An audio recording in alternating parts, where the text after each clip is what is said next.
Shabbat Shalom, everyone. What a pleasure to see so many folks here.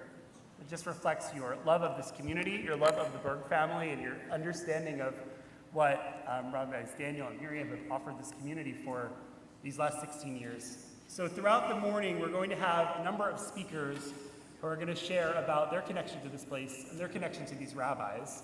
So it's my honor to invite up our first speaker, who can only say is a deep sacred partner in the work of sacred placemaking that we do here.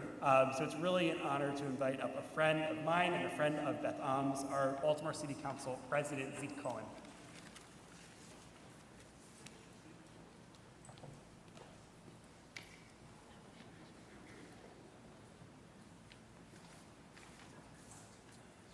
Good morning, Beth Am.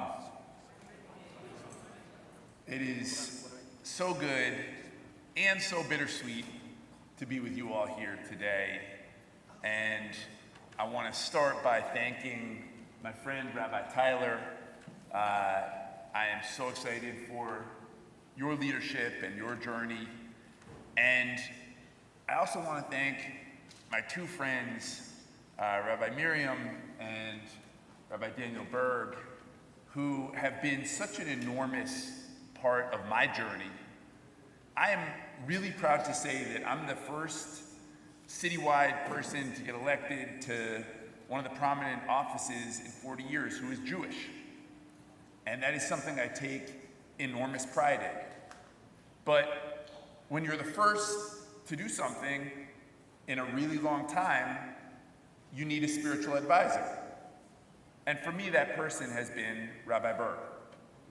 I remember when I first got elected, we went to lunch at our house, Tebow, and Rabbi sat me down and he said, Zeke, you're bearing a significant weight. You're the first Jew to be city council president in 40 years in this city. And one thing that you need to do is to be Jewish in public. And I asked him what he meant by that. And he said it means to make it very clear that our values, Jewish values, belong in the public domain.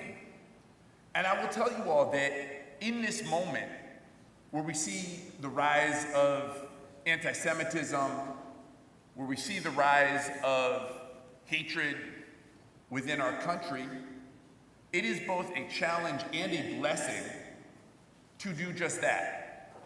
But I remember not too long ago, in fact, just a few weeks ago, when the city council decided to pass two laws, one that would ban private detention centers from the city of Baltimore, and another that would ban our local police officers from working with ICE, Immigration's Custom Enforcement, on immigration matters. It's called the Safe Spaces, Safe Communities Act. It says to our neighbors that this is a welcoming city, that you belong here. I remember as we went to pass that law, I shared my own story, my family's story of coming here from Austria, from Berlin, of escaping the gas chambers, of the family members that we lost during the Holocaust, and to know and to let my neighbors know that we were once strangers too. And so we have a moral obligation to support our neighbors no matter where they came from. And I was proud to be clear in my own self and in my own identity that as a Jewish leader in this city, keeping Baltimore welcoming for everyone is a value and is a priority. That's what it means to me to be Jewish in public.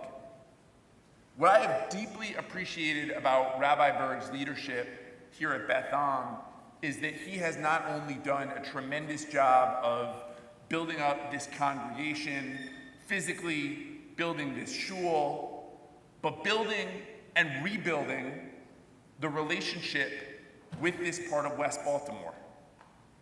We live at a time where people are fragmented, where it is hard for folks to talk to their neighbor, and we live at a time when we as a community, as a city, as a country, struggle to reach across lines of difference and connect with each other. But one thing that Rabbi Burg has modeled consistently is that here in Reservoir Hill, here in this part of West Baltimore, Beth Am is an anchor and an institution that loves its neighbors. Jewish, black, white, everyone. That this is a place that values the community, the traditional relationship, particularly, and I'll be blunt and honest, between Jewish and black Americans, that has historically been so strong. I think about Rabbi Heschel and Martin Luther King marching together. I think about the role that we all played in the civil rights movement.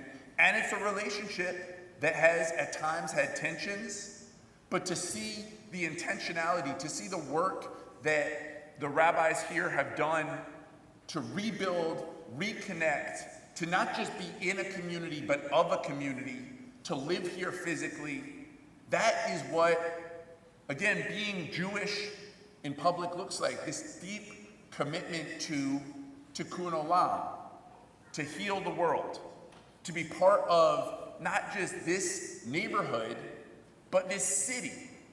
That Rabbi Daniel Burg is so clear about being an urban Baltimore rabbi, and even though he's gonna someday, not too long from now, be an urban LA rabbi, he is always gonna be a Baltimore guy in my book. It is, to me, about when I was here not too long ago, and Rabbi honored me, we did a fireside chat together. And one thing that everyone in this congregation knows is that Rabbi Burg is one of the most thoughtful, perceptive people on the planet. That he has the power to ask deep, piercing, honest questions. That, again, to me is what I love about Judaism. And so we had this chat, and Rabbi Burg was doing what he does, and he was asking me these hard, thoughtful, insightful questions, and bringing me into this place of vulnerability, bringing me into this place of thinking about my lineage, my heritage, my family, our escape to this country, what it means in the grand scheme of our people, the long tradition of being Jewish, what it means to assume leadership in this moment. And then we opened up to questions from the congregation, and what I love about being Jewish is nobody there wanted to talk about any of that. They just wanted to ask me about my thoughts on the Inner Harbor and tell me how much they disliked it. And what I love about being Jewish is that we get to question, and we are commanded to question authority.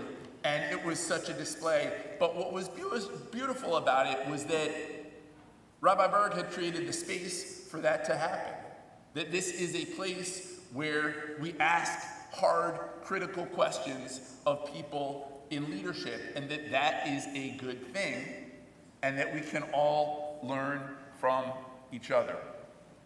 Before reading a citation, I want to tell one more story about my connection with Rabbi Burg, which is about 2 months ago, my mom passed away. My mother was a social worker. She taught at Smith College for 47 years. She marched in the Mississippi Freedom Summer. She registered voters. She protested the Vietnam War. So much of who I am comes from my mom. She was a leader. She was a terrible politician. She was always getting in trouble with her dean at Smith, but she was so likable and challenging that she stuck around. And I learned a lot from my mom. And so my mom's passing is honestly one of the harder things in my life. I was blessed to get to be with her. My brother, my dad, and I, we all went to Vermont at the very end of her life to be at her bedside, to get to hold her hand, to get to tell stories, to get to laugh and cry together. My mom's last words to me were, "I love you and I'm grateful." What I want this congregation to know is that 2 days before I went to go be with my mom at her death, the only place that I wanted to be was here at Beth Am with my friend Rabbi Burg. Knowing that in my moment of grief, in my moment of deep sadness, in my moment of vulnerability when the person that gave me birth and that I've loved since I was that big was going to pass, to be with my spiritual mentor, to be with my friend, to be with someone who I knew would bring comfort. And so I came here and did prayers. And I tell that story because I think it's important to know that sometimes where we show up communicates who we are and what we care about. And so my words to Rabbi Burg and to Rabbi Burg are, I love you and I'm grateful. Thank you. And I do want to read a few citations. They gave me a big list. Everybody in Baltimore, everybody in Maryland loves Rabbi Burg, and so I'm going to share the folks that sent citations. I think they're going to bring them up later, and then I'll read the most important one, which comes from me. Mayor Scott, also very important. My good friend, Ms. Rebecca Mark, will bring his in this morning. 2 U.S. senators, and I know Senator Cardin as well, who's been an enormous fan, but Senator also Brooks and Van Hollen, U.S. representatives, currently at Beth Am, Kwesi Mfume, Johnny Olszewski, and several members of the Maryland House of Delegates as well. And then from me and my colleagues at the Baltimore City Council, be it hereby known to all that the City Council of Baltimore offers its sincerest congratulations to Rabbi Daniel Cotzin Burg in recognition of nearly 16 years of service to Baltimore City as the senior rabbi. The entire membership extends best wishes on this memorable occasion and directs this resolution be presented on this 13th day of May 2026. Signed by me, City Council President Zeke Cohen, and the entire Baltimore City Council. Rabbi, thank you.